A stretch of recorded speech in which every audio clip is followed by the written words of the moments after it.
This event is brought to you by CoHNA, Coalition of Hindus of North America, a grassroots advocacy organization. We represent the rights of Hindus in America, US, and in Canada.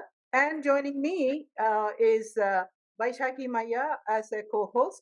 She is a leader in a CoHNA Youth Action Network. And the whole program is again coordinated with the Hindu Parents Network and CoHNA and the Youth Action Network. And I do ask you, everyone to please go check out CoHNA.org. Join us as volunteers or members and donors.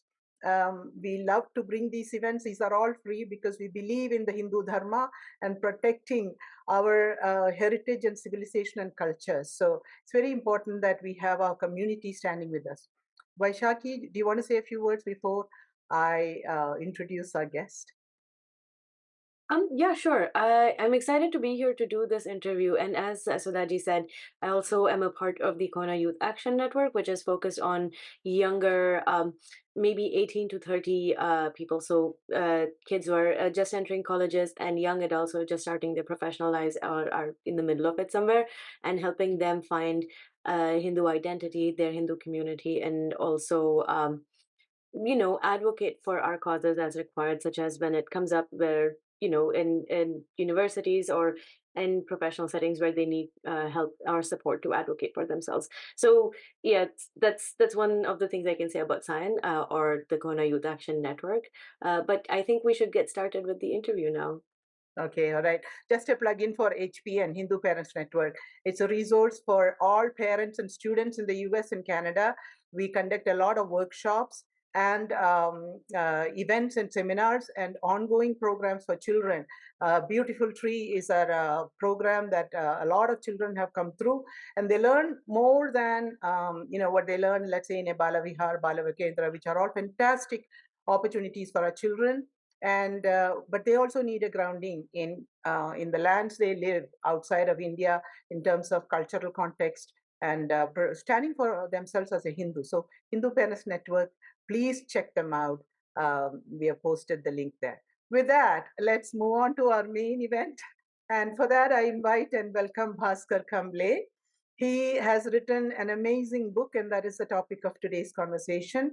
But Bhaskar is a theoretical physicist from IIT Kanpur, and today he works as a data scientist in Berlin. And let me show you my book, The Imperishable Seed by Bhaskar Kamble.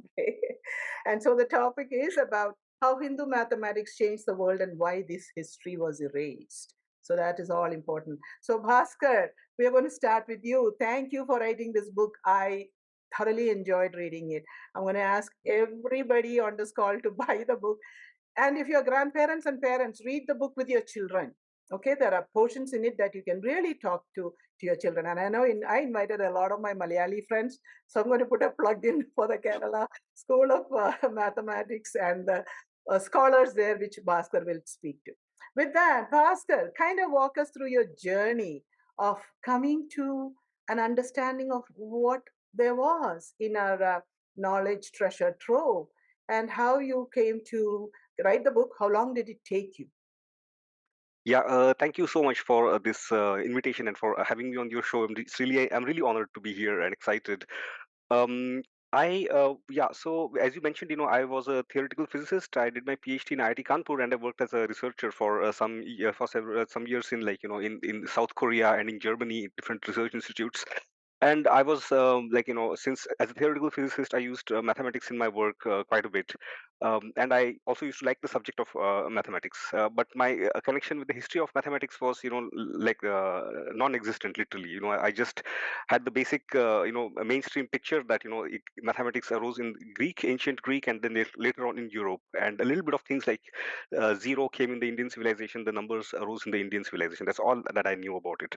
And slowly, but sometime in 2010 or so, one of my friends in IIT Kanpur, he mentioned to me that the so-called Pythagoras theorem arose in the it was known in the Sulba Sutras, this Vedic text. And at that time, I did not take it seriously. I thought it was just one of the many claims that keep floating around in the public. This was in 2009 or so, 9 or 10. And then I happened to come across one article by one mathematician called John Playfair from the at the end of the 18th century, where he speaks about some Indian astronomical tables, and where he mentions this that the use was made of the so-called Pythagoras theorem by Indians much before Pythagoras for eclipse calculations, durations, and things like that. And this was for me a big turning point, because I had dismissed this claim by my acquaintance some years back. And once I and when I see that this is being this said by not Silva Sutras, but that the fact that this existed in India before Pythagoras, was like it is not a it's not coming from any say really sympathetic Hindu source, so it can you can count on its being pretty neutral that ways. And obviously today we know that now it's common knowledge in the age of the internet that the Sulba Sutras, they contain the Pythagoras theorem before Pythagoras, and also it was known in the earlier Babylonian civilization. This is pretty common knowledge today, but at that time for me it was a big discovery, and it was actually in those days when you did not have so much of the internet. This was really not so well known amongst the public. And then I started I was really this really piqued my curiosity. I thought, okay, how many other things are there which I have dismissed, or I don't know that they come from the Indian civilization. I only know the concept of zero. The numbers arose in the Indian civilization, the decimal numbers, and so on. And then I started learning more and more about it, the works of Bhaskara, Brahmagupta, and what I discovered was extremely, you can say, the ground beneath my feet, as far as the history of mathematics is concerned, it gave way, so to speak. My whole conception of history, mathematical history was overturned. With things like things like we most of the things we read in school, almost all of them, like combinatorics, permutations and combinations, algebra, arithmetic, yes, obviously, but also algebra, which we think was discovered by Al-Khwarizmi. Um, but the fact is that it was discovered in the Hindu civilization, much before Al-Khwarizmi, and he merely, put them in his own language, what he learned from the works of Aryabhatta and Brahmagupta. And in fact, there's a very ironical thing also in this, because in fact the algebra of the Hindu civilization was really so much advanced that the Arabs could take only parts of it. They left out the more complicated parts, like the Kuttaka algorithm or the Chakravala algorithm, and these things. And Europe was obviously also not ready for these things. So because of the complex nature of the Indian algebra, advanced nature. Ironically, this is one of the reasons, which for which it is not what's credited so much. I mean, so yeah, and then I thought this is really important. All these things like trigonometry, all the main concepts of trigonometry which we learn in school today, the quadrants, the how the signs change, the various mathematical formula for the sine of x plus y, or cosine of x plus y, things like that. All these relations, sine of 2x, there's a whole bunch of them, but they were all given in the Hindu mathematical texts, for example, by Bhaskara in the 12th century, and many other authors, and before that also he was merely repeating things known to earlier authors. Yeah, and and then also what really turned my whole conception upside down was finally when I learned that even the ideas of calculus. I read this paper by Charles Wish, written in the, I think, 1835, where he translates or gives an account of some of the Kerala mathematicians' works. And he says that, okay, these infinite series, they were discovered in Kerala centuries before, the 18th century, where they were supposedly discovered in Europe. And this whole this narrative that, oh, calculus discovered by Newton and Leibniz, this also came crashing down. And then I thought, this is really important. I really have to try to make this more popular and more accessible to the public, because all the information I read, they were in basically technical journals, or history books, or mathematics history books, which could be quite technical. And so this was my aim. And I was also at the same time reading works by scholars like Rajiv Malhotra. His book Being Different was a really big turning point for me, because I really saw that, okay, most of the mathematics books, histories of mathematics, when they, if they at all mention Hindu mathematics, they just talk about it in the language of the West, in the framework of the West.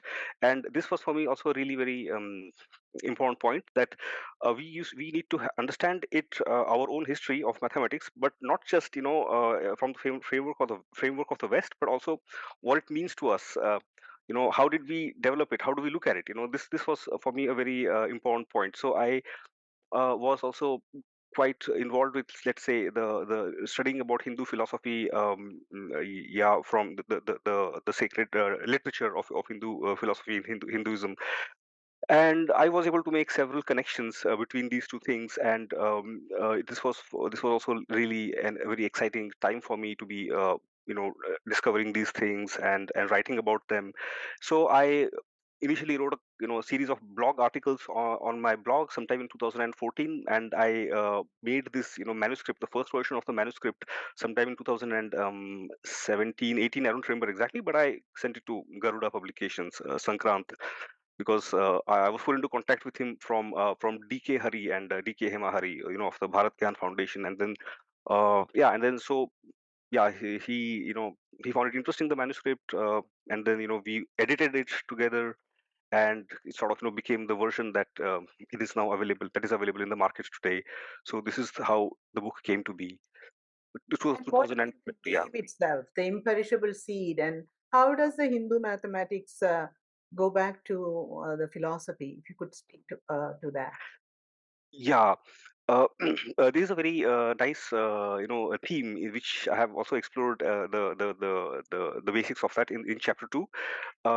So the name imperishable seed, I'll just come to that in a moment. But it's basically how, the way that it's important to understand how knowledge is conceived of in the Hindu civilization.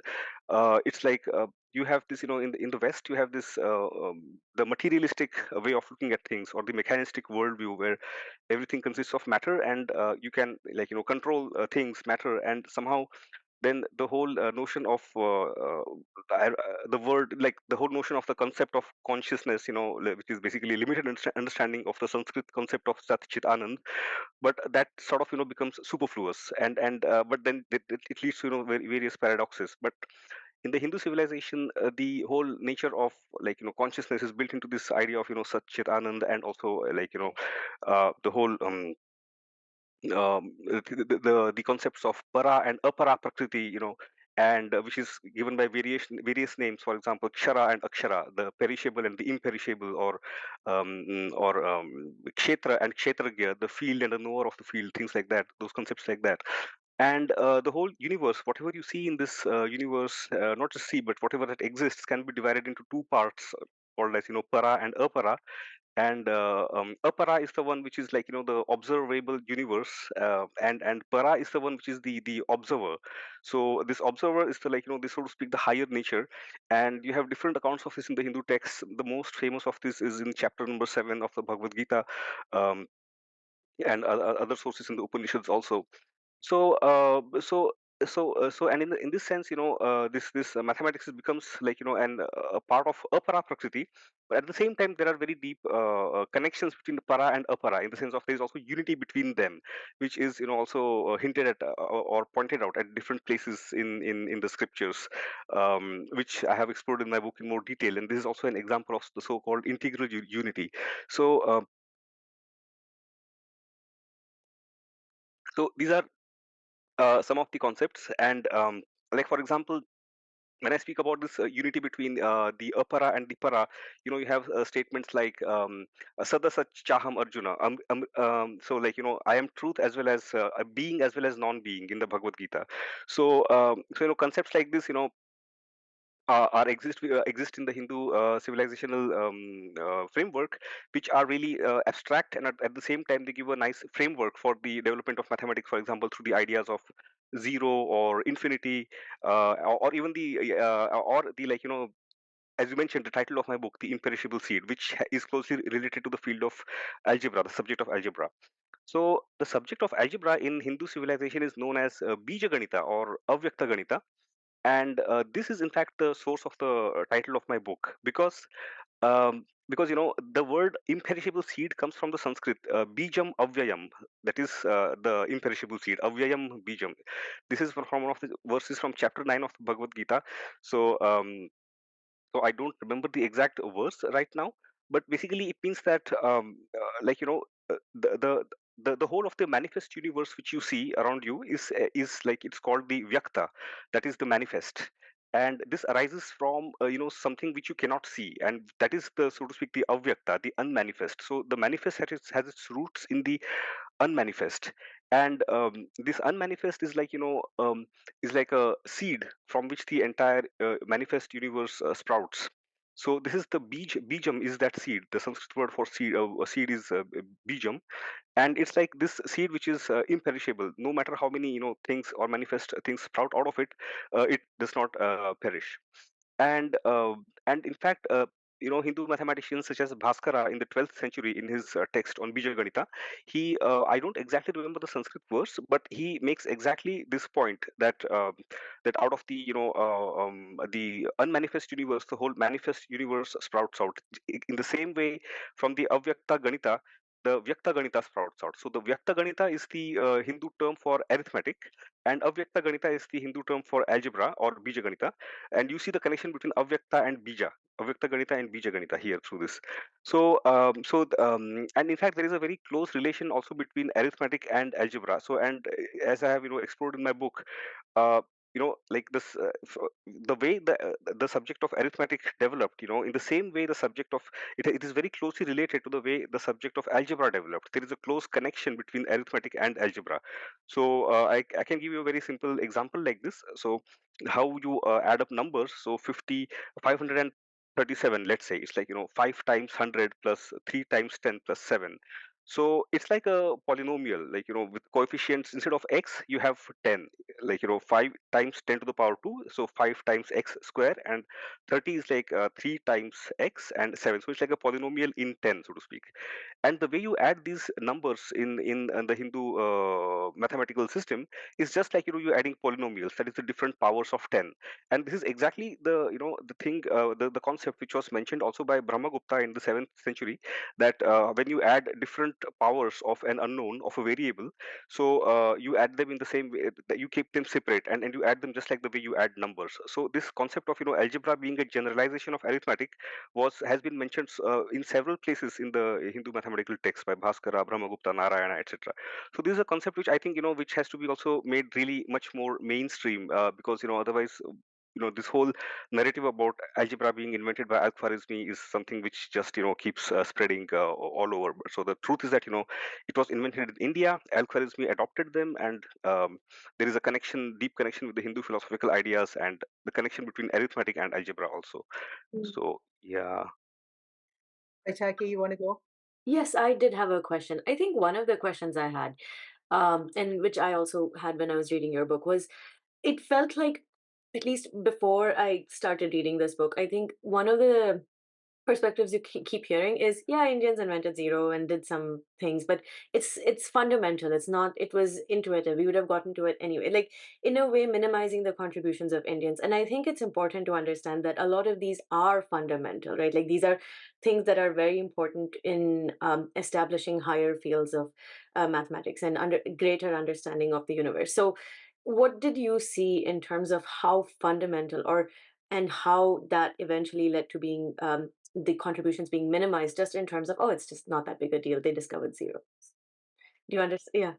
Yeah, it's a really interesting point you make. I see this theme running in so many of the books on history of mathematics by in for Europeans or from Americans. So I think that it was not such a big deal. There was a huge gap in the development of mathematics. Then this one discovery came along, which, as you say, which could have come along by anyone else. It was just a small step, but it was revolutionary. But they don't deny that it's revolutionary. But they, of course, like you said, they minimize it.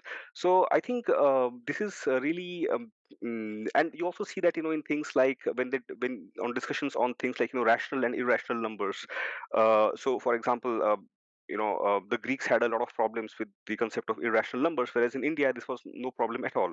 So European scholars like Carl Boyer, they have mentioned that, oh, the Indians, they did not have this nice distinction between rational and irrational numbers. It was like their naive approach towards mathematics that led them to just use irrational numbers without thinking about more detail, or even negative numbers for that matter. And but it was, they needed this Western rigor of mathematics, which came in the 19th century, which uses things like the real number system, and those concepts which put it on a firm theoretical basis. So you are very right, and I totally agree with this. And here I also would like to just make one more point, that it is what I also see, that this whole field of arithmetic, numbers, is very basic to mathematics. In fact, it's the foundations of of a whole thing. In fact, mathematical subject. Without it, you really cannot do anything, either in even pure, or maybe you could do go things and do things in pure mathematics, but definitely not in applied sciences, technologies, right? So. What I see is that since children are taught this at a very young age, it is thought to be a really basic, very easy kind of a thing. But you see that many people have a lot of problems with mathematics, and I personally think it's because this you know it's like this not a sufficient acknowledgement of the fact that the number system is not so easy, or not so obvious, because if it was obvious, then people would not have a problem. And in fact, you have to remember that in Europe it took 3-4 centuries before it was finally accepted as a common system of using numbers.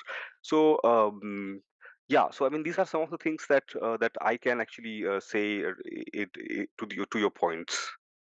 Mm, Bhaskar, I have another question. I mean, things don't happen in a vacuum. We're not just sitting around there and saying, "Oh, let me come up with a number system." The Hindus had reasons to discover knowledge for the sake of discovery. It's not like we want to go make money, right? And so you talk about that in your book, like the Vedic rituals, or agriculture and astronomy, how all of that plays into human life. Can you talk a little bit about why did the Hindus go, discover these things? Because when you talk about Sutra, I want to say we still use it today. We have these huge yajnas that in Kerala we do, and it is exactly following the scriptures, and it uses the rope to yeah, do yeah, yeah, yeah. measurements and create the real complex mapping of designs of the altar. So we have a long culture, right, of discovery and using that in everyday life. So if you could address that, why did the Hindus go about doing this? Yeah, one thing which immediately comes to my mind is that unlike in the West, there is where this this the sciences, as we know it today, and for want of a better word, religion, they are two separate things. They are like and they are actually even contradictory to each other. Whereas in the Indian framework, they are both parts, the two sides of the same, the reality. As is described in the terms of apara prakriti and para prakriti. And so that means that the apara prakriti is actually something that it becomes a helpful complement for the pursuit of the para vidya, or the enlightenment. So um so um there are two things that come to my mind. One is that the whole apara prakriti itself is being a reflection of this supreme reality, or the Bhagavan, or supreme reality. Let's put it this way. It becomes itself worthy of worship and respect. And so the Indian mathematicians, they in their mathematics texts, they approach the subject with this sort of reverence, that is due to it. And this is one of the aspects. The other aspect is that if you like be, the pursuit of, as I said, the pursuit of para vidya, or so to speak, the enlightenment does not come at the cost of the apara knowledge. In fact, very often you have to follow, you have to know apara vidya, or knowledge of the physical universe, for your own pursuits of para vidya, or your aims of higher aims of spiritual salvation. So for example, this is if you look at the ideas of karma yoga as given in Bhagavad Gita, you have to do action, you have to be in the world, you have to do action, you have to work, you have to do act. And for that, this knowledge of the world also becomes extremely important. So this is also one aspect of looking at it. And then the other thing is that like for building Vedic altars and temples, for example, there of course this this is like this is like an intersection between these two fields. And for this, of course, you need mathematical knowledge, and for which the Silva Sutras were created. So and and there are many other fields like the field of chandas, the poetic meters, where a lot of interesting ideas were developed. So in the study of poetic meters, the Vedic meters, the chandas, you had things like like the Pascal triangle, which we call today as a Pascal triangle, it was known as the Meru Prastara in the Hindu mathematical works. So and then of course things like the so-called Fibonacci sequence, what we call the Fibonacci sequence. This was also developed in the works of the chandas, the Sanskrit meters, for the so-called chandas with equal number of time units. So these kind of things. So I think these are some of the things that I could perhaps say in this regard. Yeah. Astronomy, right? Interest in astronomy Yeah, and the position of planets, and especially Earth to Sun and Earth to Moon, and how it impacted our exactly. Vedic rituals. Really, right? Exactly. Yeah, exactly. So thank you very much for bringing this point up. So the study of astronomy was closely connected to Vedic rituals, absolutely. And for the time at which it has to be done, the Vedic rituals and things like that, and like the direction of the Vedic altars, for you have to determine east west, and for that you have in the Sulba Sutras, Kathayana and Sulba Sutra, you have the so-called circle method for determining directions. And navigation is becomes also very important. Astronomy becomes really important for navigation and for agriculture, because yeah, when the calendar becomes really important for navigation, for agriculture. And calendar in turn is based on the knowledge of the motions of the celestial bodies. Absolutely, yeah. One last question before Vaishaki will delve into Hmm. this more.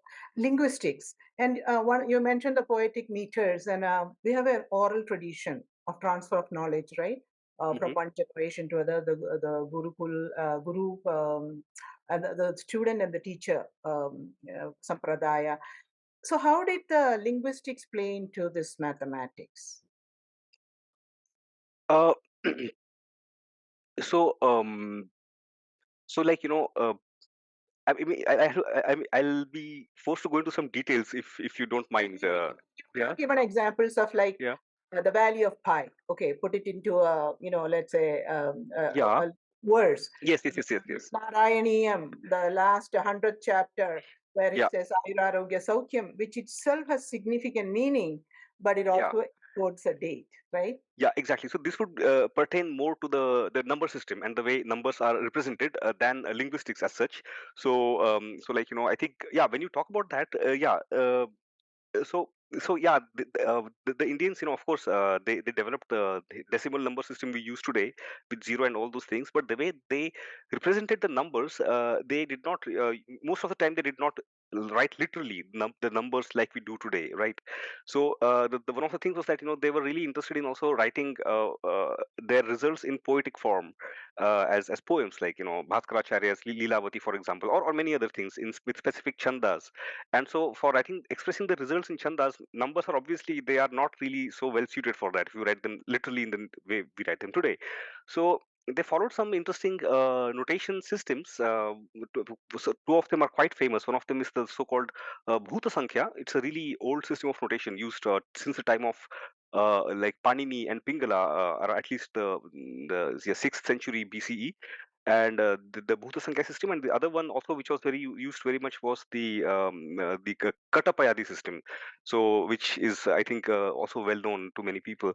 And in the Bhuta Sankhya system, you have the numbers are represented by certain words.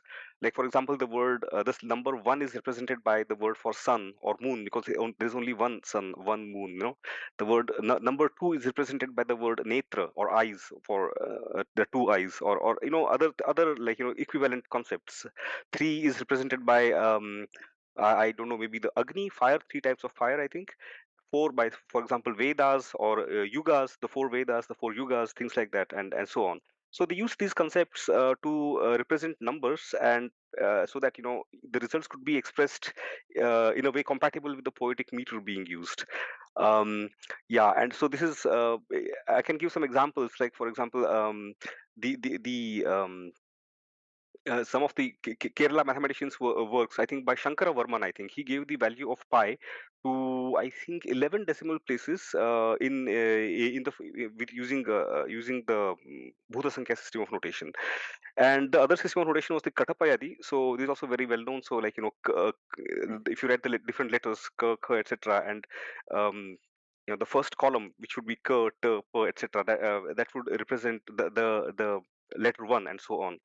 And this was used for also for encoding numbers, and this was also done by example. Many examples are there by the Kerala mathematicians. I've also given this in my book. Yeah, yeah. Yeah. Given a lot of information and examples, and the interesting thing is what is, of course, there's a lot to cover, but the way Hindus thought about time and breaking down into the smallest particle of time or any kind of numbers. So it kind of, what you're sharing is that we had a system of understanding and representing the physical world, and we are in need for that. And when we passed it off to others, they did not have a need. I mean, the Middle East and the church were not looking at the sky and saying, okay, I need to do something. The church was, in fact, was like flat earth. You move to one end and you're going to fall off, right? So I think we had a definite need for this knowledge, and we developed that knowledge. So that was very, very good. Vaishaki, go ahead. Yes. I actually am interested in how this information disseminated around the world, not just today, not just say in the medieval times, but starting from the ancient times, right? Like starting from the Pythagorean and the Greeks. What was the how mechanism in which information went from one part to another, and how it was received, and how that changed during the medieval times, and then started getting adopted again over time with the Arab algebraists. So, what can you say about how the information of Hindu mathematics spread around the world? Yeah. So this is actually also a question which goes back long back in history. Yeah. So it goes back all the time, all the way to the time of the Silva Sutras, in fact. So like of course, with the Silva Sutras, there's also the so-called Pythagoras theorem is there in that, and also other geometrical knowledge is there in that, and there is also the yeah here the problem with the Silva Sutras is that we also have to contend with the existence of the Babylonian civilization, which is dated to about 1700 BCE, and whereas Pythagoras is, I think, 500 BCE, I think, and Silva Sutras is like dated to 800 BCE. I mean, this is just dated, and has serious doubts about how valid this claim is, because it could well be very much older. The thing is, once the Silva Sutras, they became known to the Western world in 1875 by one Indologist called George Thibaut. They were really like their world was turned upside down. How because the whole claim of Greeks being the inventors of plane geometry became suspect, and so there was a lot of work by people such as Moritz Cantor and other people who tried to prove that the Silva Sutras are like by 200 CE they arose there, and they were influenced by Greek geometry and all those kind of things. But yeah, there was some it was clear that the Silva Sutras are much older. They predated Pythagoras, and so it became like you could not just discount the fact that Pythagoras got his geometry from the Indians. In spite of that, there were many historians such as Thomas Heath, and as I mentioned, this guy Moritz Cantor, who tried to show that this was not possible. So there was this very interesting paper by Abraham Seidenberg in 1960s and in the 1980s. He wrote two papers where he makes an analysis of the Sulba Sutras, and he makes an analysis of the Babylonian mathematics and the Greek mathematics of Pythagoras' times, and he shows that actually the mathematics of both Babylonia and the Greeks, they come from a source which is very much similar to that of the Sulba Sutras. And then Right, and then he says that the only reason they are not the Silva Sutras is because they are dated to 800 BCE, that is late after the Babylonian civilization, and because of the so-called Aryan invasion theory. So because of these two things, he does not directly say that it was the Silva Sutras themselves. But today, of course, we know that the Aryan thing is a really suspect theory. It was created by race obsessed people, European scholars of the 19th century. We yeah. So the possibility that the Sulba Sutras they went to Greece, and this is a this is a very real possibility, and which is there. Okay, and then you come to the times of later times of Aryabhata, Bhaskara, and these people. So there oh yeah, one more thing. There was this one European Greek algebraist by the name of V8, I think. I forgot his name. Diophantus, sorry, Diophantus. So there are also some indications that his algebra was so much different. His mathematics was so much different from the earlier Greeks that his algebra was in fact influenced by the Indian algebraists. I mean, of course, there are also theories which say the reverse, that he influenced Indian algebraists. So yeah, but the real proof that of this transmission comes from the time of the Arabs. So as I mentioned, uh, it was uh, it was Al-Khwarizmi who got hold of the works of Brahmagupta and Aryabhatta and other mathematicians of those times, and wrote them his works in Persian on the on algebra and arithmetic and also astronomy. So once the part of India known as Sindh fell into the Islamic hands, I think Muhammad bin Qasim in the 8th century, of course, then regularly convoys were being sent from India to Baghdad, and these included also Indian astronomers and mathematicians. And so they would bring their the works of the prominent astronomers and mathematicians to Baghdad, and they would have them translated there, and which subsequently went into the works of Al-Khwarizmi and the other Arab and Persian mathematicians. So and then this is one of the things, and the other thing is later on when the Kerala in Kerala, when the Jesuits came over to Kerala, uh, this was around in the 15th century, end of the 15th century, and sometime the 16th century they came over to India, sent by Christoph Clavius and other missionaries like Matteo Ricci. So they were. It's a well-known fact that they were in need for mathematical knowledge, astronomical knowledge, because they wanted to do the calendar reform, because the earlier Julian calendar was really inaccurate and the date of Easter was really shifting further and further away from the spring equinox. So they wanted a better calendar, and they knew that the Indians have a good calendrical system, and they knew this through the works of the Arabs, because in fact Al-Khwarizmi himself called the numbers as the Indian numbers in his works. And even Fibonacci, when he wrote his book Liber Abaci, he called them he referred to them as the Indian numbers, Hmm. right? Yeah, so actually, yeah, so basically, so they knew that they have all this mathematical knowledge, and so they went to Kerala, and they wanted also information on navigation, and so Christoph Clavius' students, Matteo Ricci and some others, they came to Kerala, and although there is no circumstantial evidence that there is no documents as such which shows that the mathematical output of Kerala reached Europe, but you can make it out from the circumstantial evidence later on that there was a huge burst in activity in Europe, and in fact Galileo has been it is well known that Galileo had close ties to the Jesuits' correspondence. To the Collegio Romano in Italy, and he had close contact with their works, and then then it becomes it becomes quite, yeah. Yeah. Right, Yeah. yeah. I guess Jesuits, one of the things that you can say about them is that they were good at recording and disseminating knowledge. Yeah. In fact, there are, of course, a lot of they have sent translated works from Sanskrit into Latin, and have sent them to Europe. But unfortunately, there is no documented evidence of the mathematical work being sent there. Yeah. Yeah. Read somewhere that the Jesuits took information back to the Vatican. So just like British Museum, and I think in your book you talk about Germans, universities, the Vatican holds a lot of our intellectual assets too. So if we can somehow reclaim that. But you also wrote in your book that there are millions of manuscripts out there in India, that are not studied.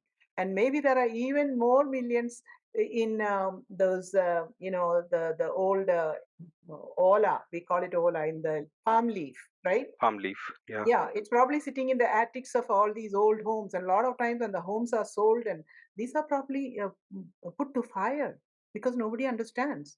So it feels like there's a lot more the Indians themselves can do on this, right?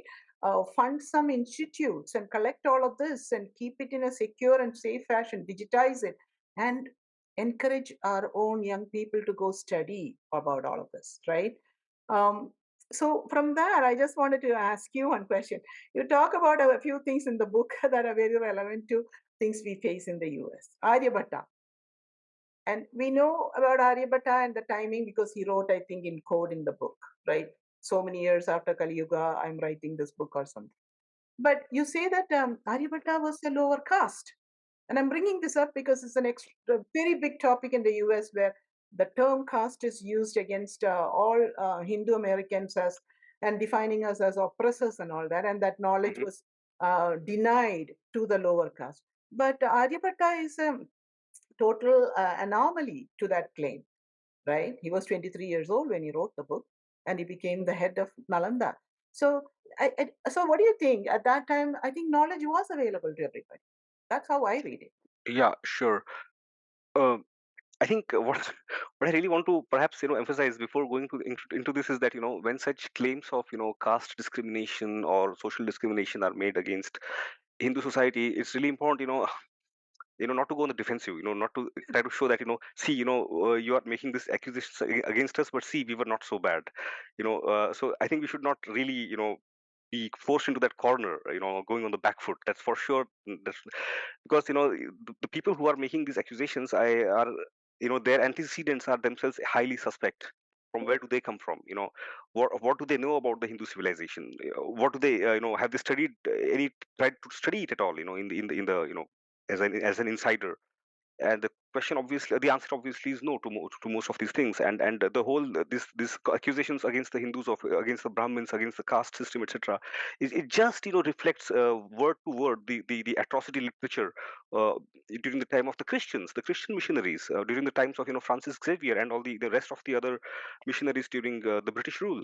um, yeah, and also the racist literature with the whole Aryan invasion thing and all that stuff.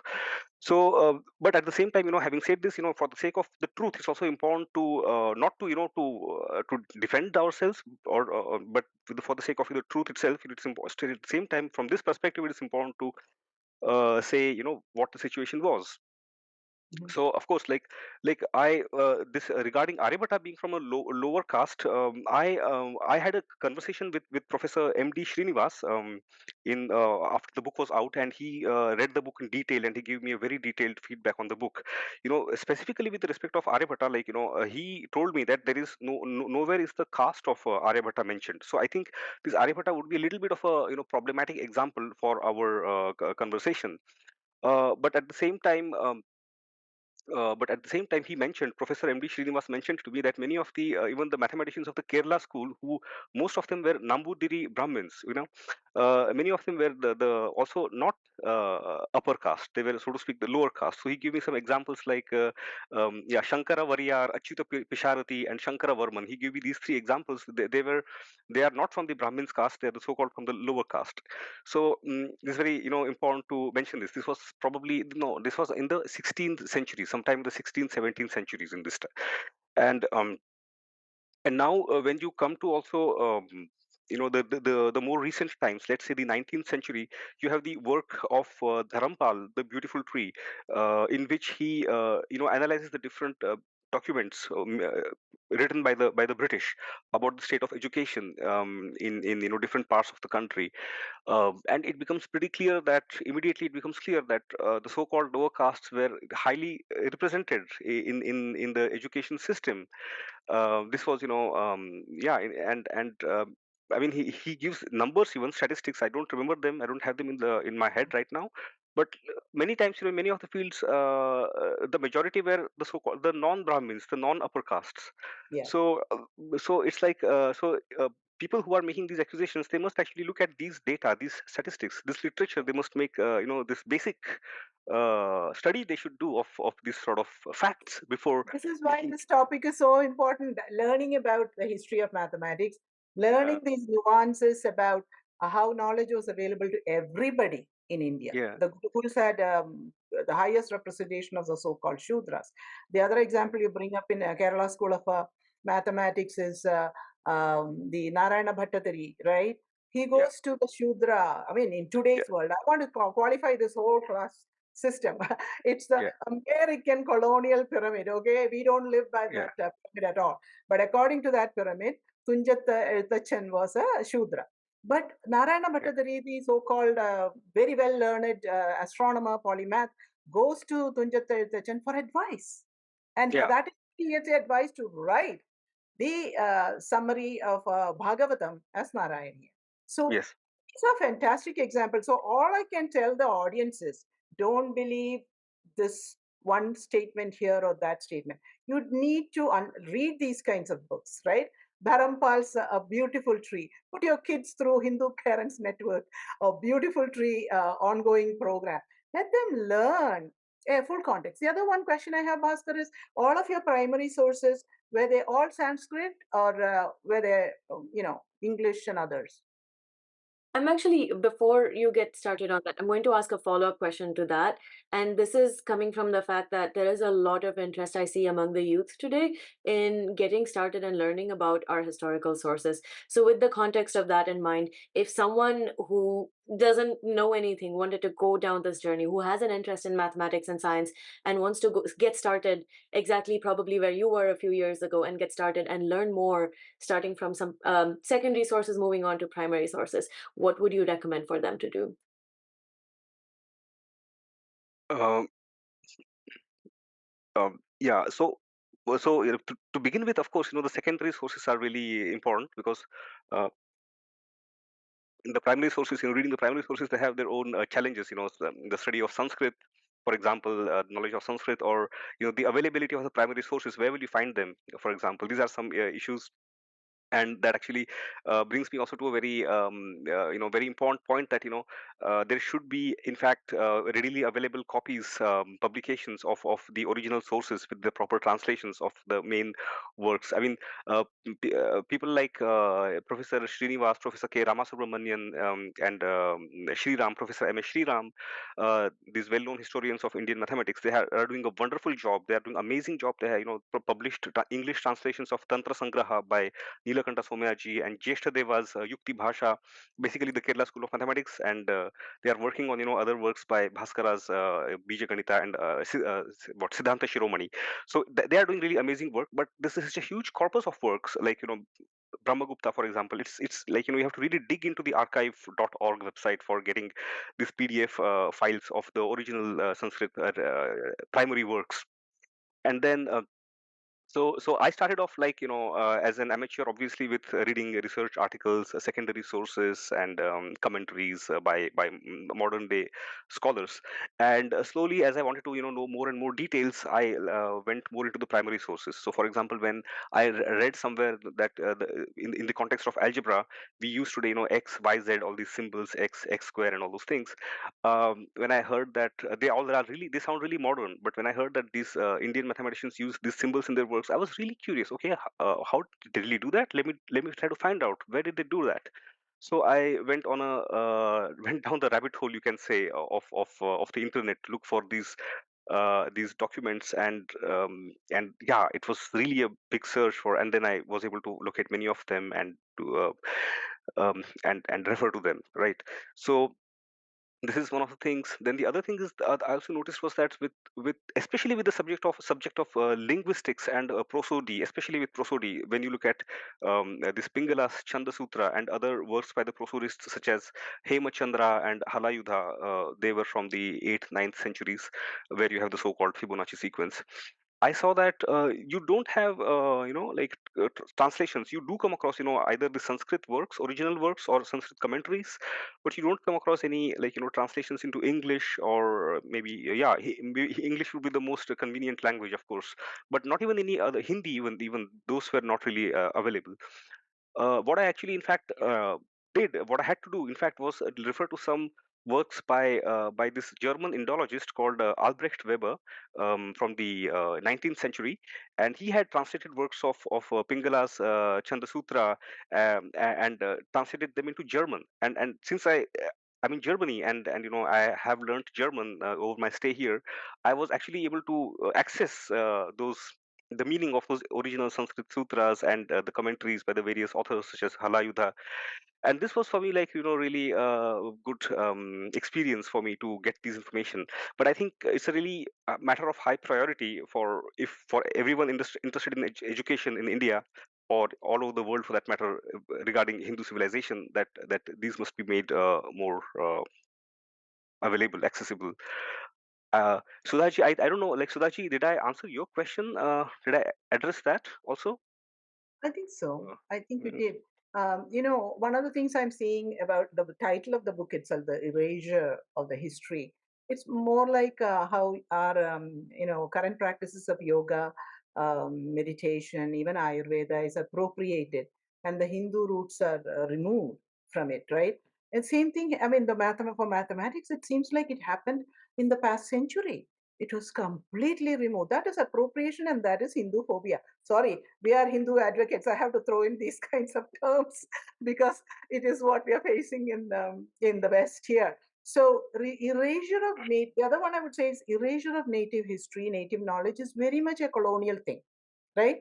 We have seen it in all of Americas, right? The native tribes and their knowledge systems thrown out and burnt without even understanding what it was. That I would say is one of the biggest social injustice. You know, mhm. so all I want to say here before we go to questions, and now Vaishaki may have something to, is to just say we have a lot of our kids that we raise as very compassionate kids, but you see what is happening in the college campus protests. They are all very interested in participating in a very compassionate issue, but we ourselves have never told them that our native indigenous knowledge, what's happening to it. Our children should be fighting for it. So I want to say I'm so grateful that Vaishaki is here. She represents our future, and the Hindu parents, students, and their kids. They represent our future, and of course, Bhaskar too, writing this, bringing that knowledge to us. I'm going to ask everybody, please buy the book, read the book, listen to what Bhaskar said here, and let's bust some myths. Because we do see here in California, West Coast, other places, museums hosting Islamic mathematics. Hey, if they develop things, wonderful, let's celebrate it, but not at the expense of Hindu mathematics, right? We need to host same kind of thing. I would like to just butt in and just make a small point here because you said Islamic mathematics. Yeah, even this term Islamic mathematics is a bit of a misnomer because it appears as if it has something to do with Islam, the mathematics which arose there. But when you dig closer, it just the only relation is that the people happens to be Muslims, and there's no real connection with the Islamic worldview or of the subject that was developed there of the mathematics, right? Unlike in the Hindu mathematical scenario where you have very deep connections like para apara prakriti and things like bija ganita and avyakta ganita.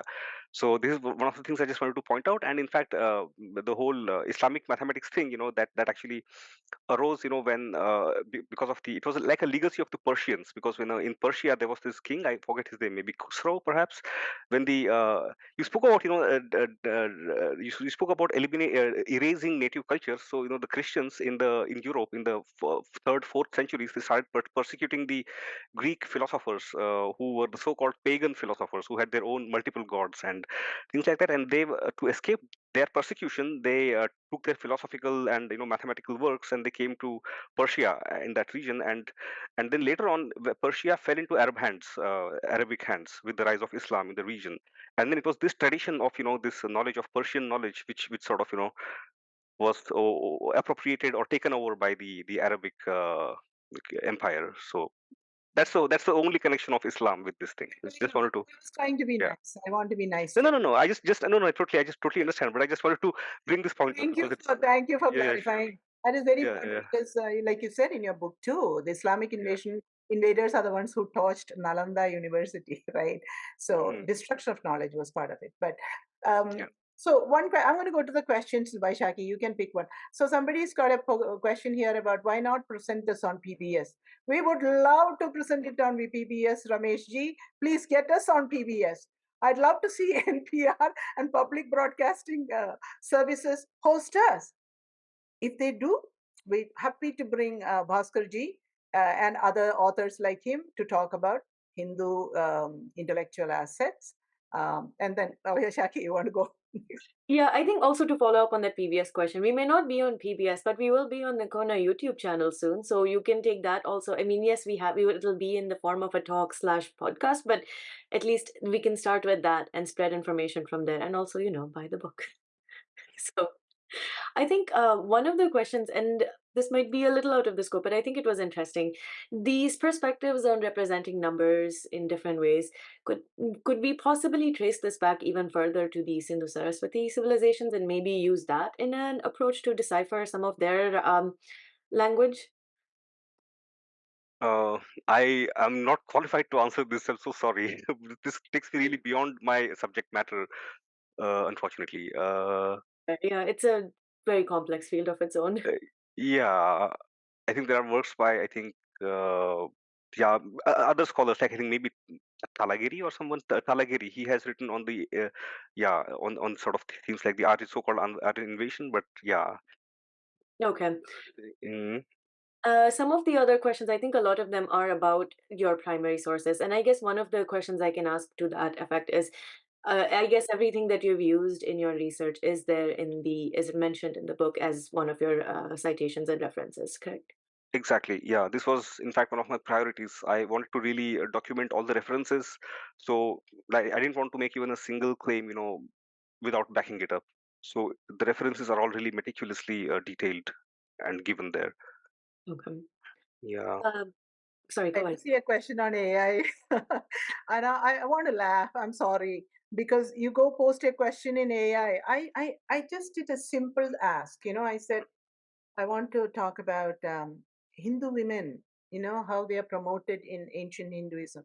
Well, there comes a presentation, right? All the negative stuff about India. So we would like to have AI represent true Indology and true Indian knowledge.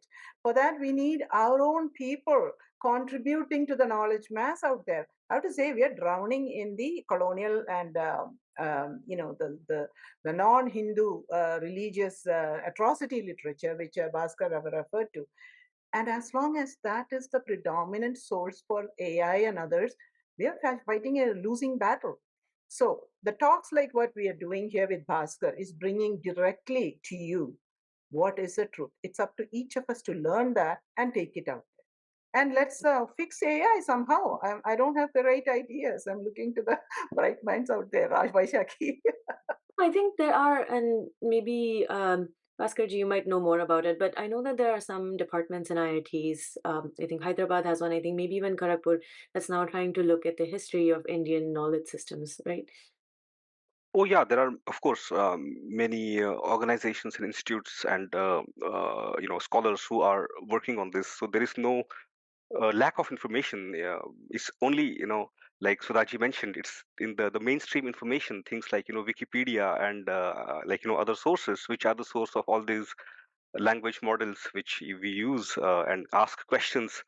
So the AI is nothing really like something super duper out of this world kind of things. It's only as good as the data that it uses, and if the data that it uses is like this mainstream uh, stuff like Wikipedia and whatnot, and all the newspaper articles, then obviously the output will be as Nice. will be the reflection of that, yeah, of the input.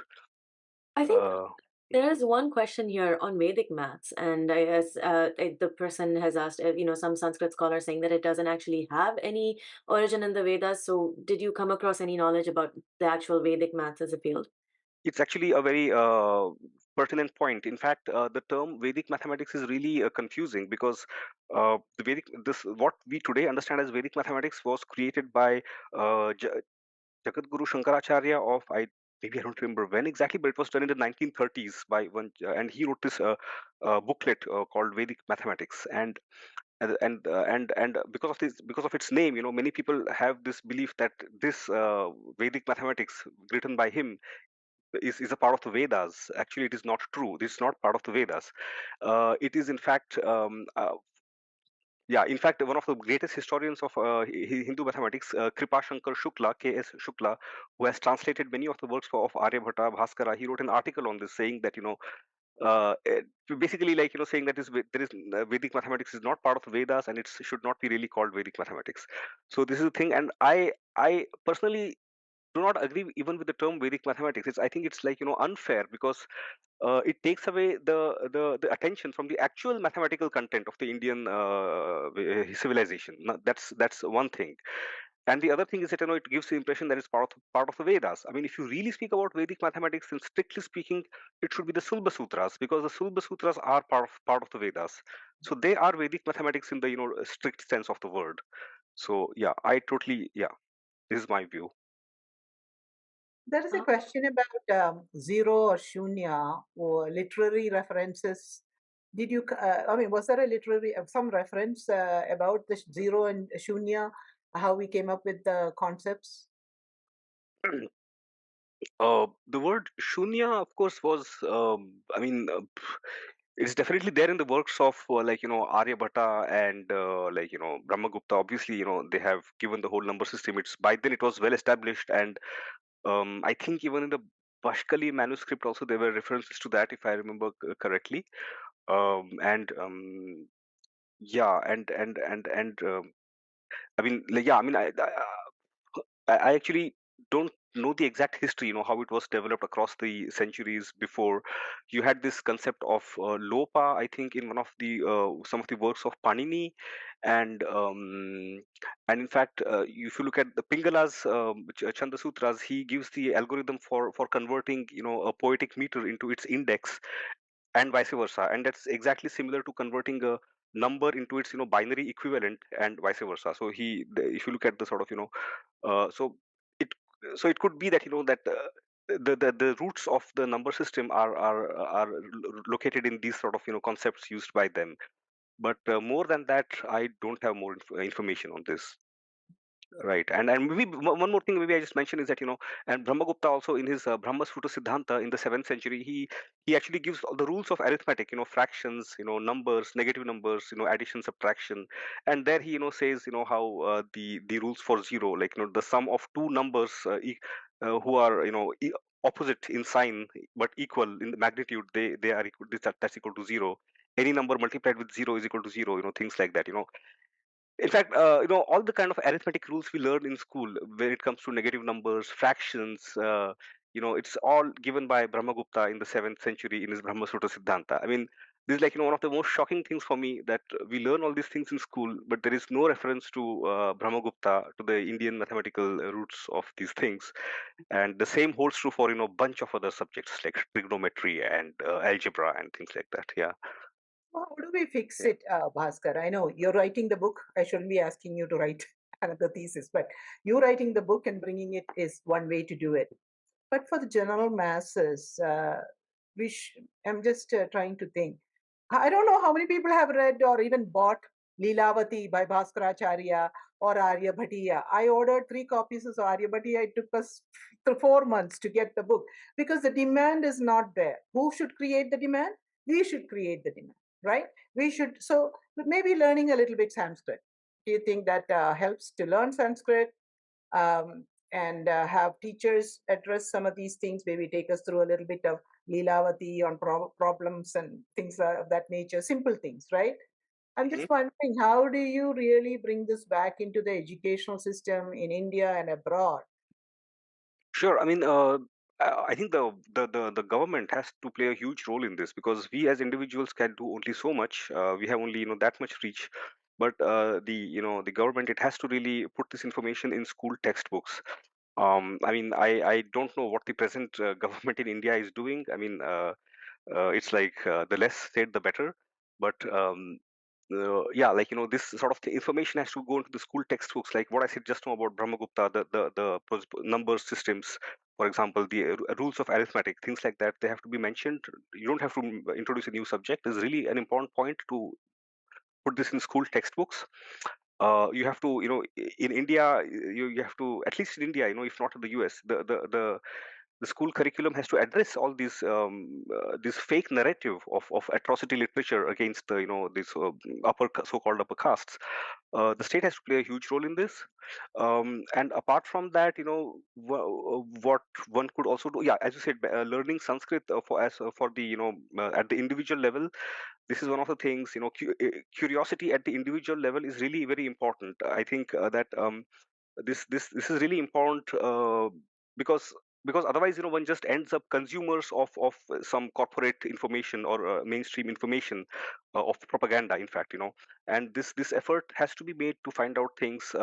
I would say not just in mathematics, but in all fields of life. Mathematics for me is just an example. It can be, in different fields of life, even things like, what's going on these days in the world, all the mainstream media, news outlets, whatever they are telling you. This is one of the things. uh, then learning Sanskrit would be a big advantage, obviously, because many of these works are written in Sanskrit. One can also set up science exhibitions, or like science centers, where you have,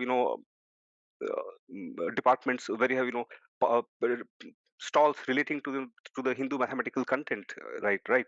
So you can put up things like, in my book, for example, I've discussed many of the astronomical instruments used by the Hindu astronomers and mathematicians. You can, make replicas of these instruments and put them there and show how they work. So these kind of things. The To scope is have a lot. museums on Museums, yeah.